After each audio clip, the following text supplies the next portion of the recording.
watch me. Bonjour, bonsoir tout le monde, je suis ravie de vous retrouver aujourd'hui pour une nouvelle vidéo news. Et oui, je vais vous parler du drama de Brooklyn Beckham Peltz, avec sa femme Nicolas contre sa famille, donc les Beckham. Ouais, gros drama. Il s'est enfin exprimé, il a posté plusieurs messages en story. Donc les news sont toutes fraîches, mais il faut savoir que déjà depuis ma dernière vidéo, donc je vous renvoie, pour ceux qui ne sont pas au courant, qui débarquent, je vous ai fait 2 vidéos. Je vous les mets en barre d'infos, ainsi que dans les petits i, là ou là, je sais jamais, où je vous ai parlé de toute la saga Beckham. Je vous ai fait une partie 1 sur les parents, et je vous ai fait une partie 2 sur justement le drama avec les enfants. Donc on s'était laissé, c'était au mois de décembre, il s'est encore passé donc des choses depuis. Qu'est-ce qui s'est passé? Rentrons dans le vif du sujet. Déjà, le 22 décembre 2025, Brooklyn aurait bloqué ses parents sur les réseaux sociaux. Alors, il y a justement le fils, Cruz, l'un des 3 fils, qui a révélé sur Instagram que son frère Brooklyn l'avait bloqué, ainsi que ses parents, Victoria et David. En réponse aux rumeurs selon lesquelles Victoria et David auraient cessé de suivre leur fils, Cruz a écrit « C'est faux. Mes parents ne cesseraient jamais de suivre leur fils, soyons clairs. Ils se sont réveillés bloqués, comme moi. » Donc on a une source qui a donné des détails au Sun, je la cite, « David et Victoria sont à juste titre dévastés par ce qui s'est passé. C'est tombé comme un coup près et à l'approche de Noël, période où les familles sont censées se réunir. C'est un véritable drame. Ils veulent seulement que les choses s'arrangent, mais de semaine en semaine, elles semblent empirer. Sans surprise, Cruz et Romeo sont furieux que Brooklyn se lance dans une attaque aussi publique. Quant à Brooklyn, il souhaite que les choses se règlent en privé et non sur les réseaux sociaux, alors que ces actions ont produit l'effet inverse. » Fin de citation. On arrive donc au 8 janvier 2026. Les relations se sont détériorées, et pour rappel, ça s'est détérioré grandement depuis l'été dernier. Brooklyn n'est pas venue aux 50 ans de son père. Les parents n'étaient pas non plus présents au renouvellement de vœux de mariage de Brooklyn et Nicolas. Et donc, face à tout ça, Brooklyn a demandé à ses parents de ne le contacter que par l'intermédiaire de ses avocats. Donc, on apprenait le 8 janvier qu'un échange de courriers juridiques a eu lieu entre le fils et ses parents, ou plutôt entre leurs équipes juridiques respectives des cabinets Schillings et Arbuthnot & Lewis. Je vous avais parlé justement de ce cabinet Schillings dans ma précédente vidéo sur Brooklyn, Nicolas et tout le drama. Donc Brooklyn a déclaré ne plus vouloir que ses parents le contactent, ni qu'il fasse de déclarations publiques à son sujet sur les réseaux sociaux. Aucune action en justice n'a été intentée entre eux, et la lettre, qui n'était qu'une simple demande, était dénuée de tout fondement juridique. Elle faisait suite à ce que Brooklyn considérait comme une série de confidences malveillantes concernant son épouse Nicolas Peltz Beckham, notamment l'insinuation qu'il était pris en otage et contrôlé par elle. Je vous cache pas que moi, c'était vraiment le point de vue que j'avais sur la situation, parce que Nicolas n'a pas bonne presse. Voilà, je vous avais fait un petit peu un historique. D'ailleurs, certains m'ont reproché que c'était une vidéo à charge. Excusez-moi de trouver des choses qui se disent sur quelqu'un et que ça plaise pas. Je le fais pas exprès. C'était pas une vidéo à charge, c'est juste qu'en fonction de ce que j'ai trouvé, c'était à charge contre elle. Mais c'est pas moi qui l'enfonce.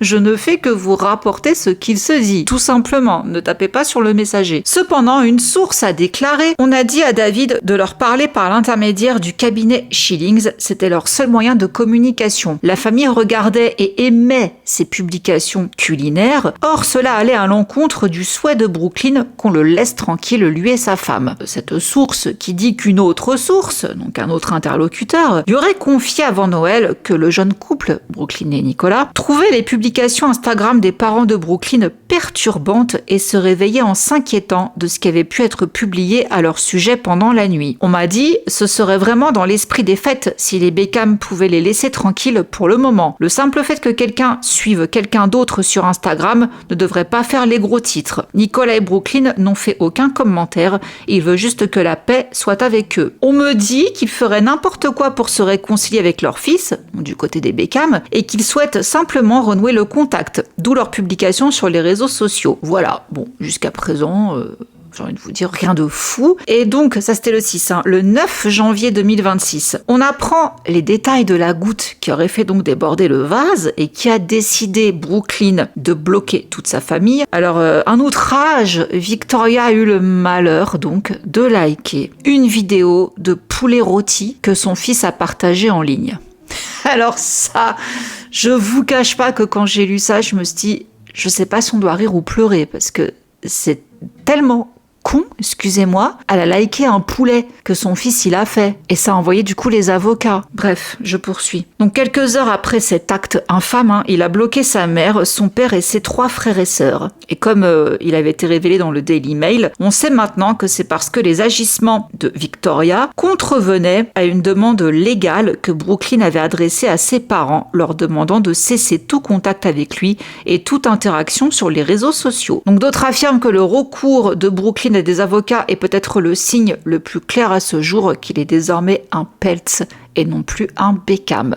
Ça, je vous l'avais dit aussi dans ma vidéo, le fait qu'il se fasse appeler Brooklyn Beckham Peltz, je trouvais ça un peu bizarre perso. Alors je sais, je suis de la vieille école. En plus, je suis espagnole, donc me concernant, quand on se marie, c'est le nom du mari qui vient, mais on peut garder aussi notre nom de jeune fille à la suite. C'est pour ça qu'on a souvent des noms à rallonge en Espagne. Mais bon, bref, petite en France, je voyais pas ça. Je voyais ça qu'en Espagne. Mais là, que ce soit un homme, du coup, qui prenne le nom de sa femme, qui le rajoute au sien, pour moi, c'est de l'inédit. Bon, on va dire que c'est la modernité, que je suis dépassée. Pourquoi pas ? Mais quand même. Je poursuis. Les Beckham ont toujours fait preuve d'une grande prudence dans leur recours aux avocats et il est presque impossible de les imaginer intenter une action en justice contre un membre de leur famille. À l'inverse, d'autres soulignent que les milliardaires Peltz ont un penchant certain pour les avocats lorsqu'il s'agit de régler leurs problèmes. Je confirme, encore une fois, vous avez tout dans ma vidéo sur Brooklyn et sa femme. Alors, Nicolas, quant à elle, a engagé le redoutable avocat Marty Singer. Marty Singer. Oh, ce nom. Je crois que c'est lui qui est dans l'affaire Priscilla Presley. D'ailleurs, parenthèse, j'ai pas oublié de faire la suite sur Travolta, mais comme beaucoup m'ont dit, Julie, j'ai rien compris, je me suis dit, ok, la vidéo était prête. Je devais vous la sortir, mais du coup, je vais la refilmer en vous vulgarisant le truc, parce que ouais, je comprends que c'est un peu indigeste. Mais du coup, il me semble que Marty Singer, c'est l'avocat de Priscilla Presley. Donc, elle l'a engagé pour poursuivre une toiletteuse canine qu'elle tient pour responsable de la mort subite de son chihuahua Nala en 2024. Donc ce Marty Singer, qui est surnommé Mad Dog pour son agressivité débridée, facturait plus de 1 000 € de l'heure. Sachant que sa carrière d'actrice est encore à ses débuts, on peut supposer que c'est son père qui prend en charge les frais. Donc ça, c'est une des dernières actions en justice qu'elle intente, mais rappelez-vous, il y avait aussi tout le bordel avec les organisateurs de mariage, les accusations contre son père, enfin bref, voilà. Donc oui, ils sont très procéduriers. L'ami des Beckham ajoute avec une lassitude certaine que tenter de régler les problèmes familiaux par le biais d'avocats ne sera d'aucune utilité. La lettre d'avocat est bien réelle, elle a été envoyée et la situation entre Brooklyn et sa famille est désormais très complexe. Ils essaient de le contacter depuis longtemps et le supplient par SMS de leur parler. C'est tout ce qu'ils veulent, s'asseoir et avoir une chance de se réconcilier. Ils leur écrivent toujours à tous les deux. Des amis affirment que les Beckham ont invité Brooklyn à célébrer l'anoblissement de David en novembre, mais il n'est pas venu. Il aurait également fait un geste d'apaisement vers Nicolas en l'invitant à dîner le soir même. Brooklyn pense qu'il s'agissait d'une nouvelle manipulation de la part de ses parents qui l'ont invité à une opération de relations publiques. Effectivement, ça va dans le sens de ce qu'il a balancé sur Instagram là. Je vous lirai ça après. Cependant, alors que le jeune chef Brooklyn, qui a passé Noël avec ses beaux-parents milliardaires en Floride, a été accusé d'abandonner ses grands-parents adorés, nous pouvons révéler qu'il les a contactés directement au cours des 6 derniers mois. Avec eux, il n'y a pas de souci. Brooklyn y parle avec ses grands-parents. Brooklyn fait de son mieux pour traverser cette terrible querelle familiale, mais c'est une épreuve difficile pour tout le monde. Nicolas reste son pilier. Leur blocage sur les réseaux sociaux s'explique par le fait que leurs tentatives de contact, malgré leurs demandes, sont source d'anxiété pour le couple. Alors pourquoi ces frères et sœurs sont-ils également mis à l'écart ? Oui, ça c'est aussi la question qu'on peut se poser. Bien qu'on nous avait servi l'idée que du fait que Roméo soit sorti avec une fille que Brooklyn connaissait, du coup, c'était pas bon parce que genre, Brooklyn était sorti aussi avec elle Or, on a appris que non, et c'est Cruz lui-même, donc l'autre frère, qui a précisé que non, cette fille, elle n'est pas sortie avec les deux frères. Elle est sortie avec un seul frère, c'est Roméo. Donc, c'est pas à cause d'elle que Brooklyn ne venait pas aux dîners familiaux. C'est compliqué tout ça. Mais on rappelle quand même que Roméo et Cruz avaient bloqué justement Brooklyn sur Instagram avant de le débloquer quelques temps plus tard. Pour les amis de Brooklyn, il s'agissait donc du premier acte de guerre sur les réseaux sociaux. Et certains messages publiés l'an dernier faisaient apparemment référence à Brooklyn, évoquant le syndrome de Stockholm, le traitant d'abruti et déclarant « tu es mort pour moi ». Ça aurait été ses frères qui auraient publié ça. Naturellement, ses frères sont bouleversés par le chagrin de leurs parents. Pourtant, Harper, 14 ans, la seule fille des enfants Beckham, dont Brooklyn et Nicolas étaient autrefois si proches, n'a plus aucun contact avec lui. Il lui a souhaité un joyeux anniversaire en juillet sur Instagram, mais sans autre échange personnel. Et concernant les grands-parents, comme je vous disais, apparemment, David et Victoria sont ravis qu'il garde au moins le contact avec eux. C'est déjà ça. En fait, c'est les derniers, quoi. Au final, aucun des deux camps ne se sent coupable. Les Beckham estiment n'avoir rien fait de mal. Le clan Peltz-Beckham, quant à lui, se sent ostracisé et instrumentalisé. Pour le clan Peltz-Beckham, présenter des excuses à Nicolas et Brooklyn serait un bon point de départ, tandis que les Beckham souhaitent simplement dialoguer et exprimer leur désaccord. Un observateur avisé proche du dossier disait qu'une personne, Nicolas, pourrait tout régler en un instant si elle disait simplement à son mari dévoué qu'il était temps de mettre un terme à cette situation et de se réconcilier avec sa famille. Voilà, fin de tout ce que cette source a donc rapporté aux médias. Donc on en arrive au 10 janvier où là, on constate que Nicolas a supprimé les photos sur Instagram où elle apparaissait avec Victoria. Et on en apprend aussi un peu plus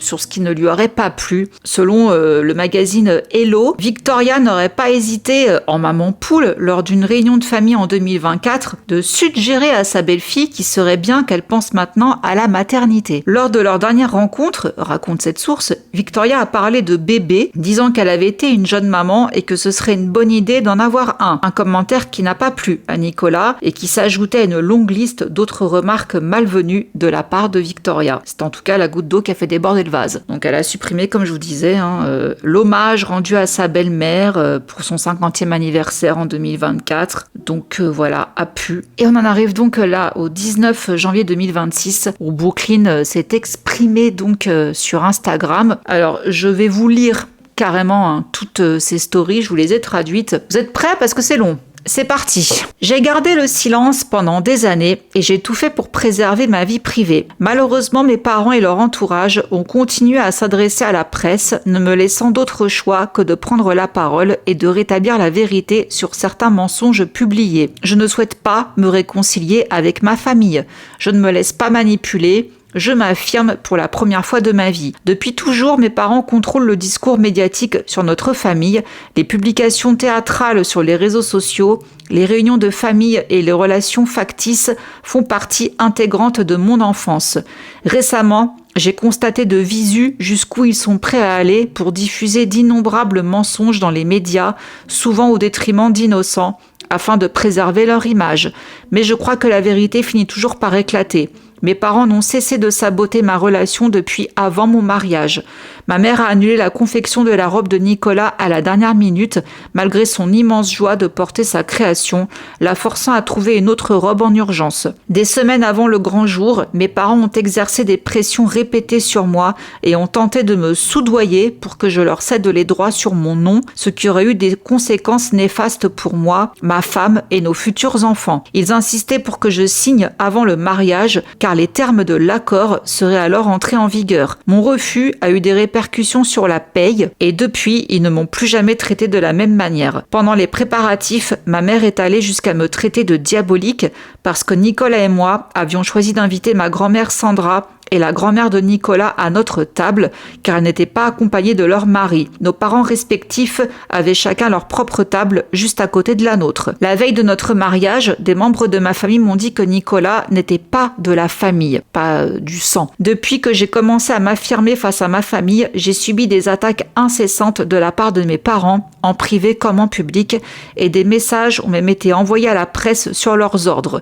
Mes frères ont aussi été incités à m'attaquer sur les réseaux sociaux, avant de finalement me bloquer du jour au lendemain l'été dernier. Ma mère a gâché ma première danse avec ma femme, prévue des semaines à l'avance sur une chanson d'amour romantique. Devant nos 500 invités, Marc-Anthony m'a appelé sur scène où devait se dérouler ma danse romantique avec ma femme, mais c'est ma mère qui attendait pour danser avec moi. Elle a dansé de façon très inappropriée devant tout le monde. Je ne me suis jamais sentie aussi mal à l'aise et humiliée de toute ma vie. Nous voulions renouveler nos vœux pour créer de nouveaux souvenirs de notre mariage, des souvenirs emplis de joie et de bonheur, et non d'anxiété et de honte. Donc d'où le renouvellement 3 ans plus tard, le second mariage. Ma femme a toujours été victime de manque de respect de la part de ma famille, malgré tous nos efforts pour nous unir. Ma mère a invité à plusieurs reprises des femmes de mon passé dans nos vies, de manière manifestement destinée à nous mettre mal à l'aise. Malgré cela, nous sommes allés à Londres pour l'anniversaire de mon père et avons été éconduits pendant une semaine. Nous avons attendu dans notre chambre d'hôtel, essayant de passer du temps avec lui. Il a refusé toutes nos propositions, sauf lors de sa grande fête d'anniversaire avec une centaine d'invités et des caméras partout. Lorsqu'il a finalement accepté de me voir, c'était à la condition que Nicolas ne soit pas invité. C'était une véritable gifle. Plus tard, lorsque ma famille est allée à Los Angeles, ils ont refusé de me voir. Dans ma famille, la promotion et les recommandations publiques priment surtout. La marque Beckham passe avant tout. L'amour familial se mesure à la fréquence de nos publications sur les réseaux sociaux ou à notre empressement à tout laisser tomber pour une séance photo de famille, même au détriment de nos obligations professionnelles. Pendant des années, nous nous sommes mis en 4 pour être présents à chaque défilé, chaque soirée, chaque événement médiatique afin de présenter notre famille parfaite. Mais la seule fois où ma femme a demandé l'aide de ma mère pour sauver des chiens déplacés pendant les incendies de Los Angeles, ma mère a refusé. L'idée que ma femme me contrôle est totalement erronée. J'étais contrôlée par mes parents pendant la majeure partie de ma vie. J'ai grandi avec une anxiété paralysante. Depuis que j'ai pris mes distances avec ma famille, cette anxiété a disparu pour la première fois de ma vie. Je me réveille chaque matin reconnaissant de la vie que j'ai choisie et j'ai trouvé la paix et le soulagement. Ma femme et moi ne voulons pas d'une vie façonnée par l'image, la presse ou la manipulation. Nous voulons simplement la paix, l'intimité et le bonheur pour nous et notre future famille. Voili voilou. Pauvre Brooklyn. Si tout ce qu'il raconte c'est vrai, dans ces cas-là, on s'est fait avoir comme des bleus. Donc, pauvre Brooklyn. Méchante Victoria, méchant David et méchant frères et sœurs. C'est la Julie du montage qui vous parle. J'ai zappé là dans tout ce que je vais vous dire de vous parler de la robe, mais il raconte n'importe quoi Brooklyn. Je vous ressors une interview de People qui racontait justement comment ça s'était passé pour la robe de mariée. Donc Nicolas, elle portait une robe Valentino haute couture sur mesure pour son mariage. Et selon le magazine Vogue, cette tenue était le fruit d'un long travail de création, fruit d'échanges étalé sur au moins 1 an avec l'équipe de Pier Paolo Piccioli, ancien directeur artistique de Valentino. Paix à son âme d'ailleurs au passage Valentino. Et on a Leslie Frémard, sa styliste de l'époque, qui a décrit le processus de sélection parmi les croquis, les tissus et autres éléments comme l'expérience couture ultime. Et il est précisé que ça a nécessité 2 voyages à Rome et 2 essayages aux États-Unis. Voir toutes ces robes de défilé en vrai, c'était magique, a confié Nicolas à Vogue avant la cérémonie à propos de sa visite à l'atelier. C'était comme le dressing de mes rêves. Donc elle portait une robe Valentino. Les préparatifs ont également inclus un essayage avec Nicolas sur une maquette avant que des modifications supplémentaires ne soient apportées au modèle final. Les couturières en chef se sont également rendues en Floride, là où Nicolas et Brooklyn se sont mariés, afin de s'assurer que chaque détail de la tenue, notamment le décolleté carré sans manches et la traîne cathédrale, soit parfait selon toujours Vogue. Donc ça colle pas du tout avec le fait que Victoria ait lâché sa future belle-fille et qu'elle ait dû trouver une robe en urgence. Là, on voit qu'ils se foutent complètement de notre gueule. Et autre chose aussi que je voulais dire et que j'ai zappé de dire, c'est que quand ils ont voulu faire signer à Brooklyn un papier pour conserver la marque, mais ça, c'est complètement normal. Faut le voir aussi comme un espèce de contrat de mariage. Beckham, c'est une marque. Donc, à mon avis, c'était certainement pour protéger le nom par rapport à ce que Nicolas aurait peut-être pu en faire à l'avenir. Vous voyez par exemple le cas Priscilla Presley, qui malgré son divorce d'avec Elvis, a voulu conserver le nom Presley et en a fait justement une marque. Justement, je pense que c'est pour éviter un cas de figure comme celui-là qu'il voulait protéger le nom. Et ça, Brooklyn ne l'a pas compris. Et encore une fois, hein, de dire oui, j'allais à des événements et tout, machin, nanan, bon, je suis désolée, on va pas le plaindre. S'il n'avait pas été le fils des Beckham, il se serait jamais marié avec une fille comme Nicola Peltz, une milliardaire. Il aurait même jamais pu la rencontrer. Il a justement fait plein de soirées du gratin d'Hollywood. Il a quand même rencontré chez DiCaprio. Bon, merci papa et maman, quoi. S'il va dans des soirées comme ça, c'est parce qu'il est le fils Beckham. Donc non, je reste sur ce que je vous ai dit. Pour moi, ce gamin, il crache dans la soupe. Après, pour ce qui concerne la danse, bon, moi, comme je vous ai dit, on n'y était pas. Donc, je sais pas comment ça s'est passé. Il dit que c'est sa mère qui a orchestré, que Marc-Anthony l'appelle et tout. C'est possible, mais si c'était pas le cas, je sais pas. Après, pour ce qui est de la fameuse semaine pour l'anniversaire de David, ça j'ai beaucoup de mal à le gober. Parce que comme je vous ai dit déjà, ils avaient dit, Brooklyn et Nicolas, qu'ils avaient zappé le Met Gala pour venir au Royaume-Uni, pour justement voir son père, et que finalement, voilà, ils l'ont pas vu, nanana. Or, on sait qu'ils sont venus en Angleterre pour faire un shooting photo. Et shooting photo, il était pas loin, justement, de David. Et selon les sources qu'on a entendues, il n'est pas venu voir son père. Même lors de la partie de pêche, là, avec ses fils, il était pas là. J'ai quand même du mal à gober qui lui aurait dit tu viens pas, tu viens pas, tu viens pas. Moi, ce que j'ai vu, c'est qu'ils sont venus faire un shooting. Et ça, le shooting, je vous ai montré, hein, justement, les photos. Ils ont fait le shooting et ils se sont cassés. Donc là, c'est un petit peu qui dit vrai, qui dit faux. Donc on peut choisir de croire l'un ou l'autre. Moi, je sais pas. Ce que je vois, en revanche, c'est une histoire vieille comme le monde.